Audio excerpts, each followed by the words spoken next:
Hello, hi! I was not planning on making a part 2 of this, but I am now making a part 2 of this. And it has been... How long has it been since I finished part 1? It's been like an hour and a half, something like that. I gave it some time to render and to upload, and it's currently processing over on YouTube's end, but I thought that would be long enough to give my throat a break. We'll see if it is. Anyway, back to my old music. I left off. I haven't even closed the windows I had open from the last video. I haven't even bothered.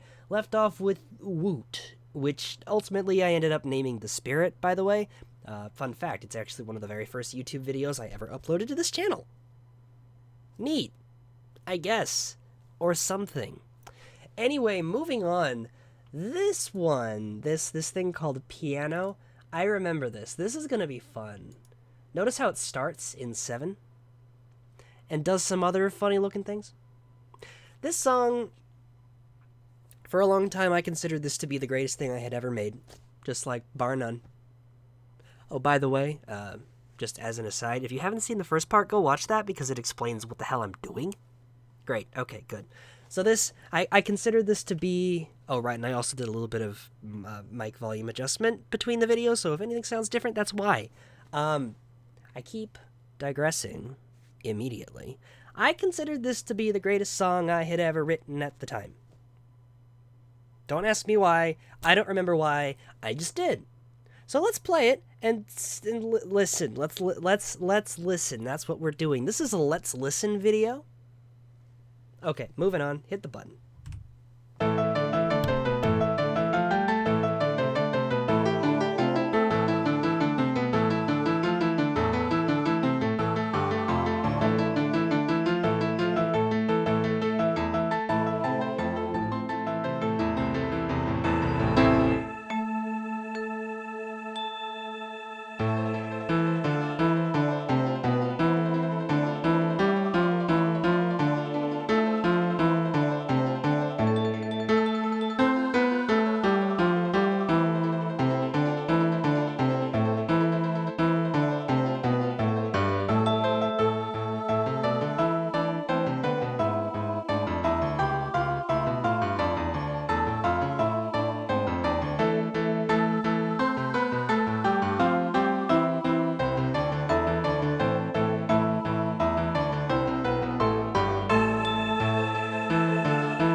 Okay.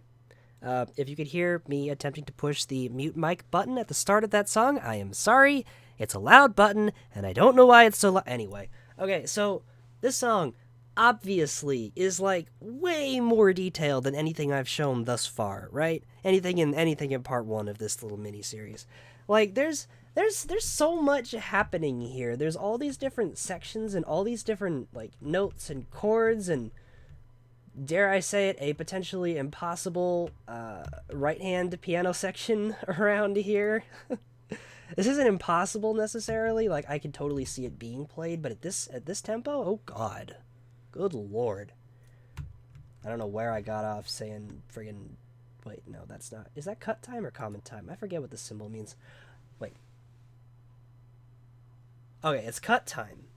Why on earth did I think that this should be cut time, and then I give the tempo markings and quarter notes? Anyway,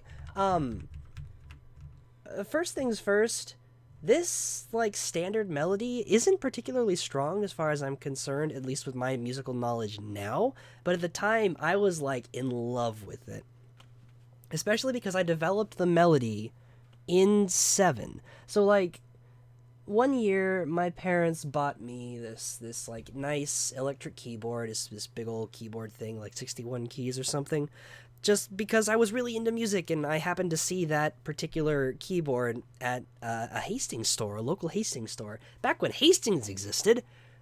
Haha, they went out of business recently. They went bankrupt. Anyway, I saw it there. I fell in love. I was like, oh man, I wish I could have this, but it's like $350. And then my parents bought it for me for Christmas, like a couple of mad peoples. It's crazy. I know. I love it. It's a great keyboard, and I still use it whenever I can. But this was a melody that if I remember correctly, and I could be misremembering a little bit, like for relative time frames and stuff, I think this was a melody that I keyed out on the keyboard while just kind of messing around, seeing what I could come up with that sounded cool. And it sounded cool in 7. Now, I wasn't very skilled at asymmetric time signatures at the time, but obviously I went kind of nuts. It starts in 7, it transitions to 4, or 2, quote-unquote, if you want to be all cut-timey, by the way. And then it's like, okay, there's a section of that. I actually used section repeats. You can see here I use those, which is neat, I guess. Shows that my sophistication as a musician was more advanced, I guess. And then it goes back to 7, and then it goes to a lilting 12? 8? Which might as well be 6/8. But it's like this melody is offset by a beat or something. So it just, good lord, that tea is still trying to kill me? Come on. Why does my best friend green tea with honey have to be like this? The melody is like offset by a beat, and then it goes into this section which, obviously, I have terrible dynamics control, but it goes into the section which has some fairly neat little rhythms, nothing too special, some like staccato type sounds, and then it gets to some simplistic other rhythms, and just there's a lot that happens in this song. Oh right, and then it goes into 5, just cause. Even though the melody is very clearly in 4, well, sort of. No matter how I would want to perceive it, this melody, this melodic line is basically 4 beats. It's basically a 4-pulse melody. Kinda, sorta. Like, I think I consider this to be my greatest song ever at the time because I did so many interesting and unique things that I had never done before. And they were all in one piece, and they actually all sounded cohesive because of the reuse of that primary motif at the start. Sort of. It's just this, I know that's been such a recurring theme for all of these songs I've gone over so far, but the ability to reuse a recurring motif and develop it over the course of the song is part of what gives music its, like, narrative value. It's part of why music is compelling to a degree, because you hear this idea at the start of a piece or the start of an act or the start of a movement, and you're like, this is a neat idea. I want to know where this idea goes. My music that I've made with FL Studio? None of that. I take an idea, and then I develop it for a bit, and then I move to another idea, and then I develop that, and then I move to another idea, and I almost never do that callback. I almost never do that whole let's see where this has come after 3 or 4 or 5 minutes of music sounding things, right? I almost never do that anymore. So that's part of why this is endlessly fascinating to go through this old stuff. And then for some freaking reason 15/8. Who a really slow 15/8? Why did I do this? Why did I go to 15/8? I don't know. I think it sounds neat. It's a nice slow section that very slowly builds up into this wild, absolutely freaking wild final section. Like this final segment, I can't. How do I even describe the ending of this song? It's ridiculous.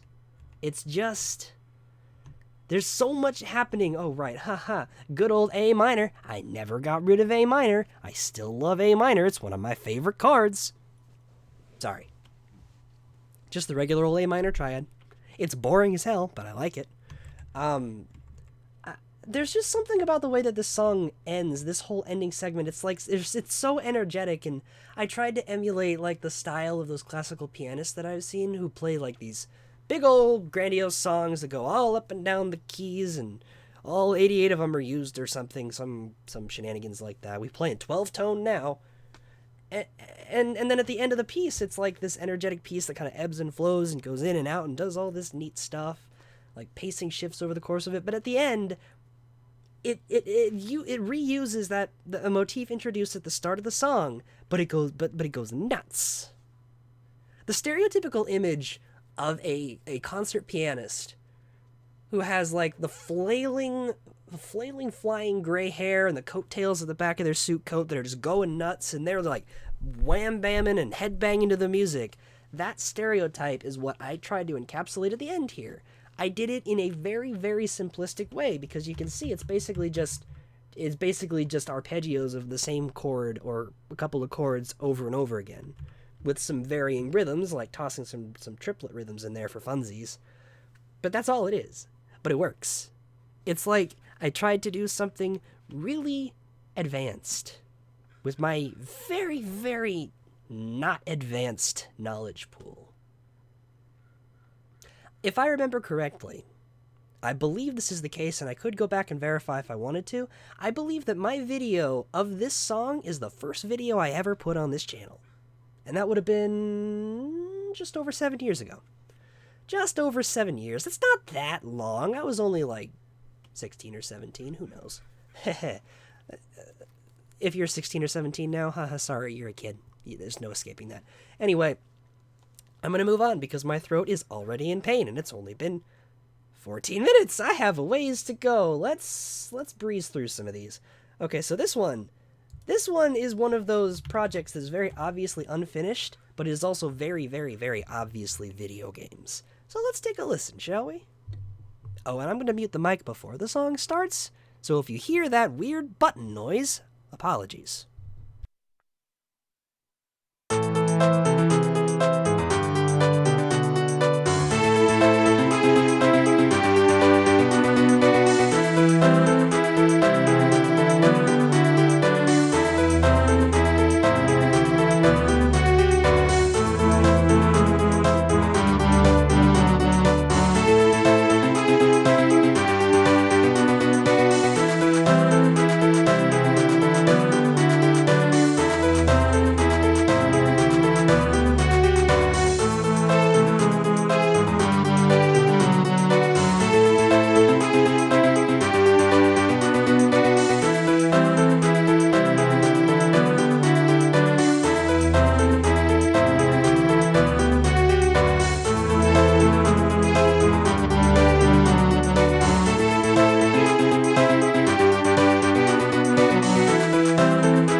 I think I really love this song, even though it doesn't go anywhere and isn't done, like, obviously.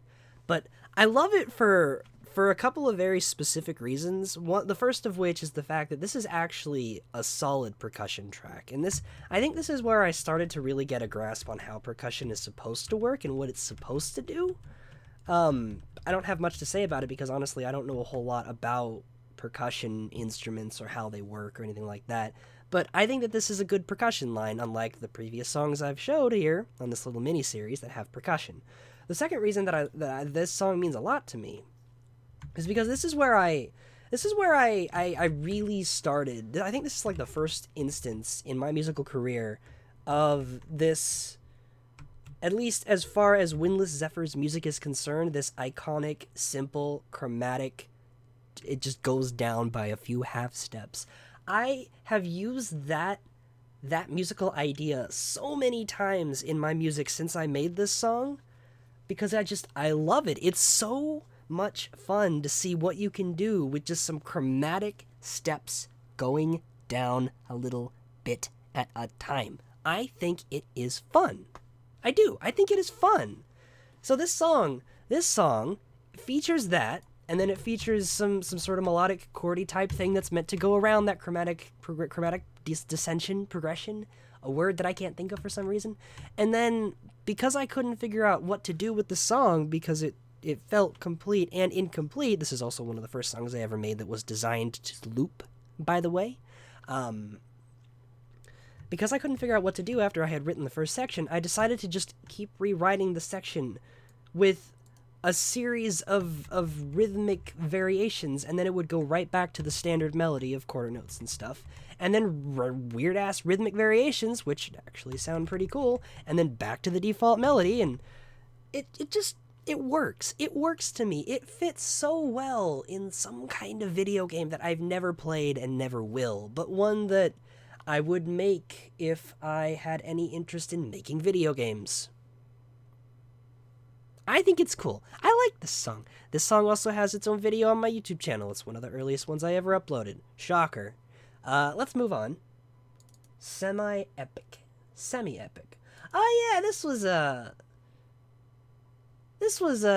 let's see what we can do with chords. Okay. I think if I remember correctly, this was also a song where I started to get some decent instrumentation with this MIDI garbage. Let's listen to it.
Okay. I know full well that it just completely loops everything we just heard there over the second half of this song. So if it wasn't blatantly obvious, this is extremely repetitive and very simple, just like the last one, the last piece. You can really see where my musical style started to like diverge from classical music or from typical standard music. It stopped being about getting from a point to a point and stopped being about like a means to an end and started being just, I think this sounds cool. I don't care if it loops. I don't care if it doesn't. If it sounds cool, it sounds cool. There's just something about these particular weird-ass chords that I love. I don't know what it is. Oh, right, by the way, forget the instrumentation comment I made a bit ago. Forget that, it doesn't apply here. I don't know why this series of chords works, despite the fact that none of them... This chord progression just doesn't, as far as I know, doesn't fit anywhere into any sort of key. I think this would be okay. To reference a music YouTuber by the name of 8-Bit Music Theory, I would highly recommend you check him out. His channel is amazing. This to me speaks of being non-functional harmony, is the term that he used when describing Chrono Trigger's soundtrack. Go look at 8-Bit Music Theory, please. His videos are so good. I could be wrong, of course. I'm not nearly as much of a music theory expert as he is, or at least I don't know as much about it as he does. But the fact that these chords they work together. They work as a progression, but they just don't make sense together in any classical or functional sort of way. It's just, why is my music like this? It's so weird. Oh, right, and then of course, there's nothing that really develops over the course of this song other than adding a wood block for some stupid reason, and then for some idiotic reason, there's one point in the song where the wood block doesn't play. Look at that. There's this point right here where the wood block changes pitch. If I could go back in time and smack myself upside the head, I would either remove this woodblock part entirely or just make it simple. I don't know why it's here. I don't know where I thought that would be good. But once you start fusing all of these different little lilting melodies with that incredibly simplistic repetitive bass line that holds everything together, and then you add this synth, and you just double everything up on the octaves, and all hail parallel octaves, right? And then, of course, you add this pad down here with these particular chords that just sound so neat together. Like, what is this? Is this alto clef? It is alto clef. Okay, I always have to remind myself because I can never remember. So, like, I just want to take a look at this little series of chords right here in the pad. So we got D, G, and B. Pretty standard. D, G, A. Okay, that's interesting. I guess? A major second and a chord? Who does that? I mean, I know lots of musicians do that. It's not uncommon. It's definitely a thing that people do. Don't get me wrong, I'm aware. But I'm talking about this as though it was made by a teenager. Because I was a teenager when I made it. And then this. What is this? D, F sharp, B flat. Is that just F sharp, A sharp? No. Is that a thing? F sharp, A sharp, D? Is that a thing? That might just be what that is. And then it goes to D, F sharp, B, which is just a B chord. Is it a B chord? Wait a minute. Clearly I know everything I'm talking about. There is something about this song that when all of these parts are added together sounds magical to me. I hit the button.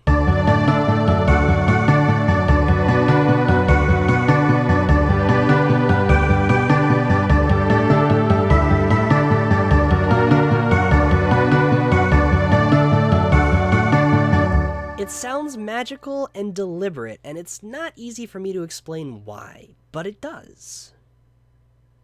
Okay, whatever. Moving on, I have more to show. Curious. Oh no, this! Oh god, this! If you ever wanted a song that swaps between 7/8 and 4/4 every other measure, Here you go.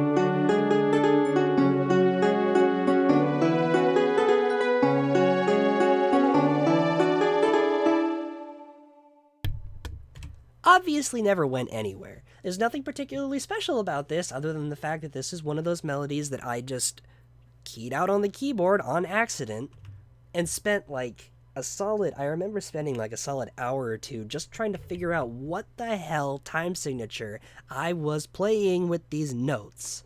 And then I settled on 15/8. But I had already used 15/8 in that other song that I thought was the greatest song of all time that I had ever made for a while, right? I'd already used 15/8 there, and 15/8 is 5 beats, where each beat is divided into 3 subpulses or whatever you want to, 2 whatever. Triplets, 5 sets of triplets per measure. So I could call this 15/8, and it would kind of work. But once you get to this point right here, where it swaps between quote-unquote measures. I guess it is technically measures. Once it swaps between those, the 15/8 like rhythmic style that I had decided 15/8 was, I had defined 15/8 to be, broke down so hard that I realized, wait a minute, that can't be what this is. And after doing some music theory analysis of my own music, I came to the conclusion that it's alternating measures of 7/8 and 4/4. And it works. It's weird, but it works. And it's cool, but it works. It's just weird. It's just weird. And then you know, there's this part which also was part of just the randomly keying out a melody. This section with this melody here, that's just a lot of like Legend of Zelda-esque rhythms and notes stuck together. I just keyed that out too, and it was just in 4/4. And then my brain was like, okay, if I'm going to make a music out of this, which obviously I never completed, I'm going to have to revisit that 7/8 to 4/4 motif, right? That alternation. And I think that's probably part of the reason why I never really went anywhere with this song, is because I just could not figure out what to do with this weird-ass time signature shenaniganery. So I never finished it. But I still think it sounds really cool, and I still think it's an interesting little study in like how my brain perceives melodies and music and stuff. I just smacked the desk. I apologize. Moving on. Technically, what is this? Why is this here? Wait, I think well, let's play it and see.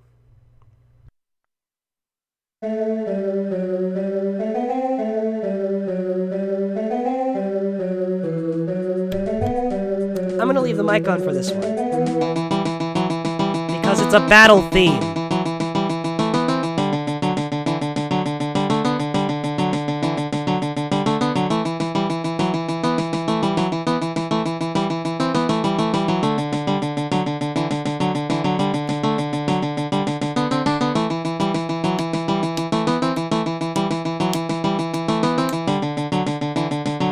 Half-assed claps to the music.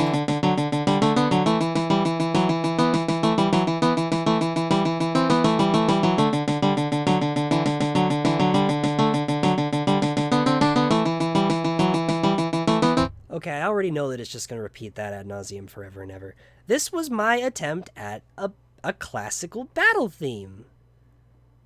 It's definitely, obviously, not even remotely inspired by Final Fantasy VII's main battle theme. Obviously not.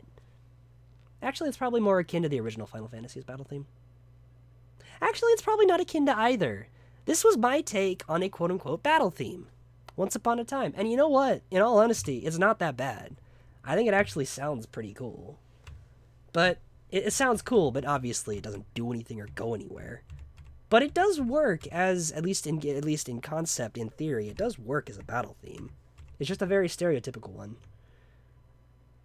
And there ain't really a whole lot to say about it, honestly. Solid percussion, a melody that makes sense for a battle theme, that sort of endless 16th note bass line that just alternates between, I don't even know what notes those are, because I forget what key this is in. C and D. It just alternates between C and D. That's all it does. And then it tacks up the exact same rhythm on the top, and it's neat. I would give this a solid pass as neat. Cool. I'm going to move on. There's song 02. Is this what I think it is? Wait. Yeah, this was actually something that I wrote in FL Studio and then decided to transpose to actual notation, which is what this is. So you're gonna hear the MIDI, the garbage MIDI instrument version of what would have been really cool if this were FL Studio, but it's not. But I still think this is neat. So let's have a go, shall we?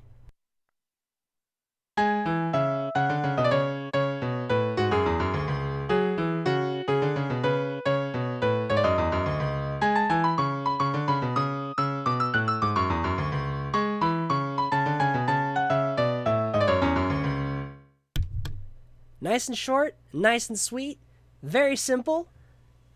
Also something that I just keyed out on the keyboard once upon a time, which I think was also really cool. I don't know why I like this so much. I just really like this. I like the peculiar use of chromaticisms. I like the approaching increasing chromatic tones. I like everything about this.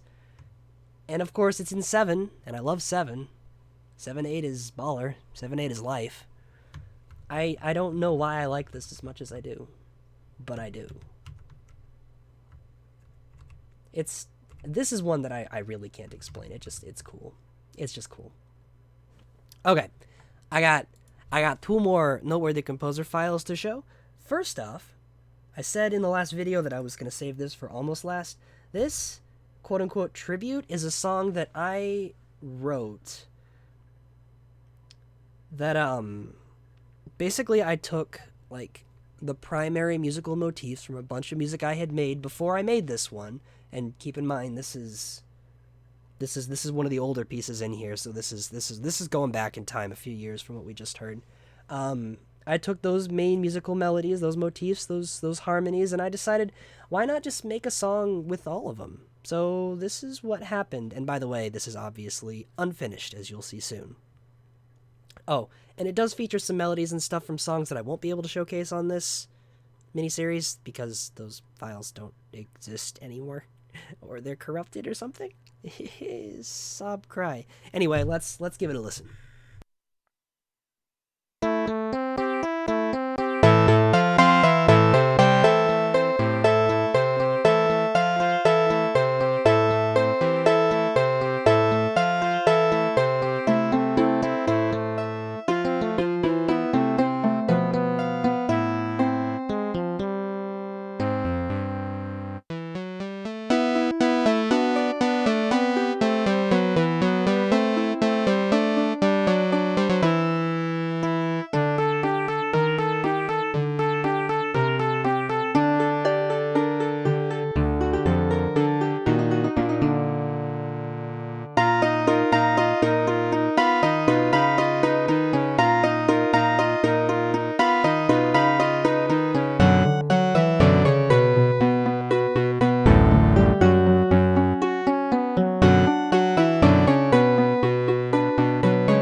What an awful, awful rhythmic ending there. So, I should hope that over the course of this mini-series, at least a couple of those melodies you heard in this song are familiar. A fair number of them aren't going to be because they were ones that I like keyed out on the keyboard and thought, oh wow, this is cool. I should make a song out of this. And then I never did. But it still sounded cool. So I thought I would throw it into this quote unquote tribute song. Never finished. It would have been cool if I had, but it doesn't really matter. There isn't much to say about this other than it just kind of works. Like it takes some of the musical ideas from my other songs and turns them into something a little more interesting, a little more nuanced, a little more curious. But that's it. That's all it really does. I think it works.